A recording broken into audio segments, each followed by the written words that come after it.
Shalom. Natumaini umejifunza kitu kwenye mafunzo yaliyopita. Leo nitakupa funzo la 3 la maandalizi yangu ya kuwa malkia. Funzo la 3 ni uadilifu, yaani utii. Nilipokuwa kwenye jumba la kifalme, kulikuwa na mtu aliyeitwa Hegai. Hegai aliishi kwenye jumba la kifalme maisha yake yote.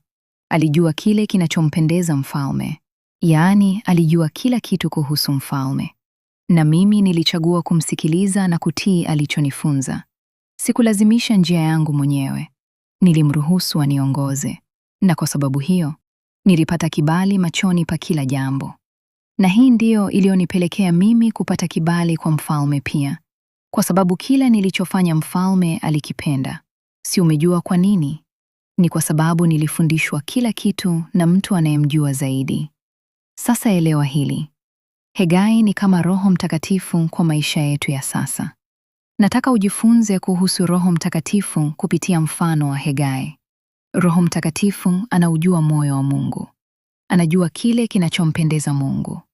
Ukimruhusu akuongoze, akufundishe, akuchagulie yanayostahili, utapata kibali ambacho hukukilazimisha. Kumbuka, mimi hata mavazi, Hegai ndiye aliyenichagulia nivae nini. Na alichochagua, nilitii nikavaa. Mimi sikuwa mzuri kuliko wengine, wala sikuwa na cha ziada kuliko wengine, ila nilipata kibali kwa sababu ya utii. Nilichagua kutii, na kibali kilinipata. Sasa nakufundisha kitu. Kuanzia leo, ruhusu Roho Mtakatifu akuongoze kwa kila kitu, na uwe na utii. Utapata kibali kwa Mungu. Kumbuka, ajuaye Mungu anapenda nini ni Roho wake mwenyewe. Kama ilivyoandikwa katika Wakorintho wa kwanza sura ya 2 mstari wa 11. Hakuna ajuaye mambo ya Mungu isipokuwa Roho wa Mungu. Na pia imeandikwa katika Isaya sura ya 1 mstari wa 19.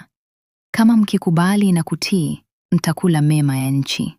Na katika Kumbukumbu la Torati 28:1. Ukitii kwa bidii sauti ya Bwana Mungu wako, atakutukuza juu ya mataifa yote duniani. Sasa sisemi utakuwa malkia au mfalme, hapana. Ila utakuwa mbarikiwa sana. Ahadi zipo nyingi sana Mungu ametuahidi, lakini nyingi hazitimii sababu tunakosa utii. Kuna mifano mingi kwenye Biblia kuhusu utii, ambao Mungu anasisitiza utii.